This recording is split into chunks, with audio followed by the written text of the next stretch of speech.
Hello my YouTube family, कैसे हो आप सभी। मैं भी अच्छी हूँ।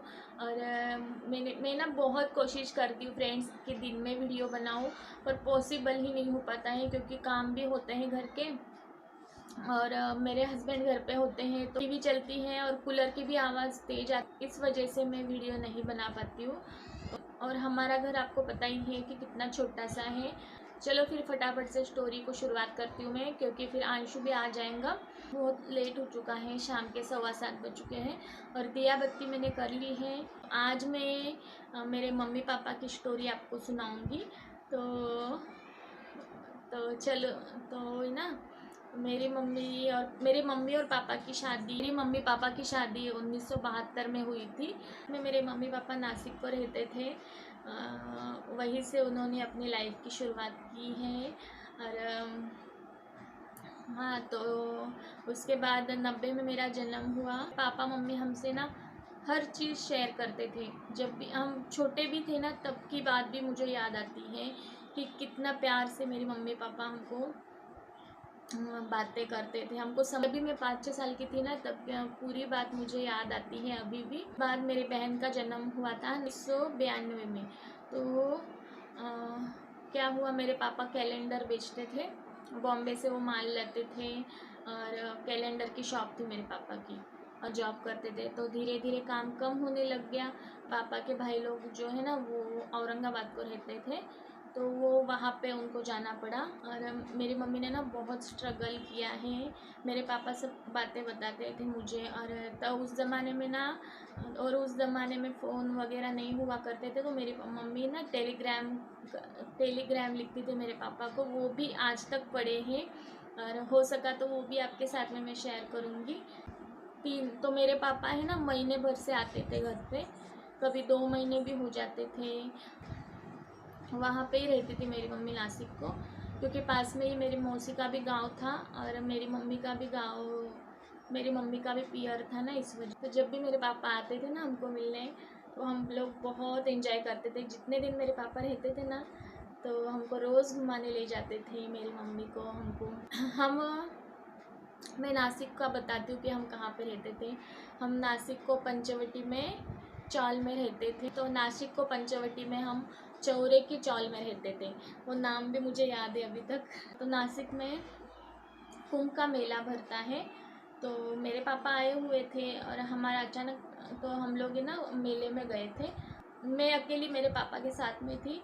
और तो मेरी मम्मी उनकी सहेलियों के साथ में और मेरी बहन भी उनके साथ में थी। तो वो ऑटो में बैठ के पहले चले गए, और उसके बाद में मेरे पापा और मैं गई में, तो वो हमको मिल गए। फिर अचानक से पता नहीं कहाँ गायब हो गए, और मेरे पापा बहुत घबरा गए थे कि मम्मी कहाँ चली गई। और मेरी मम्मी पहले ही सहेलियों के साथ में घर पे आ गई थी बहन को लेके। मेरी मम्मी बहुत टेंशन कर रही थी, मैं और पापा नहीं आए थे ना, इस वजह से।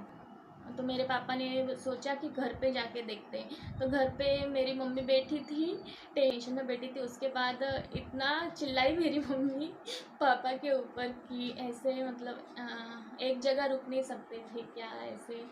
तो बहुत डांटा। फिर मेरे पापा ने भी बोला कोई बात नहीं, जाने दो। फिर है ना, मेरे पापा की एक आदत अच्छी थी, और हम साथ में भी रहते थे ना। हम फिर थोड़े दिनों बाद साथ में भी रहने लग गए ना मम्मी पापा।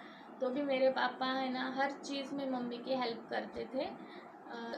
ऐसे फिर हम घर पे आ गए, तो बहुत खुश हुई। तो वो दिन मुझे अभी भी याद आता है। कुंभ के मेले में हम खो गए थे ना, वो दिन बहुत याद आता है मुझे।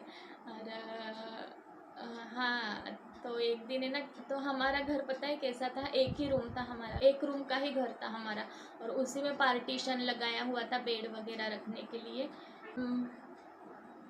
मेरी मम्मी क्या करती थी, हमको स्कूल से लाने के बाद में जॉब पे जाती थी ना, हमको बाहर से लॉक करके जाती थी। और कभी कभी तो पड़ोस में ही सब संभाल लेते थे। दिन में बस 3 घंटे काम रहता था उनका हॉस्पिटल में। सुबह चले जाती थी 12 बजे। तो और उसके बाद में ना, घर पे आने के बाद में भी मेरी मम्मी जो चॉकलेट रैपिंग करते हैं ना कंपनी के, वहाँ से चॉकलेट बिस्किट, तो वो पैकिंग का काम अलग से करती थी। और तभी ना हमारे घर में एक ही ट्यूबलाइट था, वो भी कभी लाइट चली जाती थी ना, और वो भी पीले कलर का ट्यूबलाइट, उसमें इतना कुछ क्लैरिटी भी नहीं होती थी। केरोसिन का दिया आता था ना, उसके नीचे ही हम लोगों को पढ़ाती थी मम्मी। कभी लाइट जाती थी फिर भी हमारी पढ़ाई नहीं छोड़ते थे। जब भी हम स्कूल से आते थे तभी मम्मी पहले पढ़ाई को बिठाते थे हमको, और मेरी मम्मी हमको हर एक शब्द समझाती थी कि इसका क्या मतलब होता है, सब कुछ। और जब भी मैं 4 साल की थी ना, तभी मेरा इंग्लिश इतना पक्का हो गया था। इंग्लिश में लेटर लिखा था मैंने फर्स्ट टाइम मेरे नाना को। जब भी मेरे पापा जाते थे ना तो बहुत बुरा लगता था। और मेरे पापा रहते थे ना तो दिन कैसे निकल जाते थे हमें पता ही नहीं चलता था। तो उसके बाद में वैसे ही रूटीन शुरू हो जाता। मेरी मम्मी की हर कोई तारीफ़ करता था रिश्तेदारों में, क्योंकि कोई भी मेहमान आते थे ना, मेरी मम्मी कभी उनको भूखा नहीं जाने देती थी।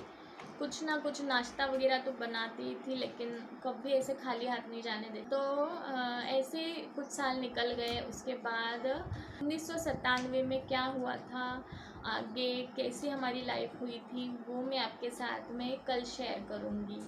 स्टोरी कैसी लगी बताइएगा फ्रेंड्स। एक स्टोरी मैं कल शेयर करूँगी आपके साथ में। तो फिर कल मिलते हैं, बाय।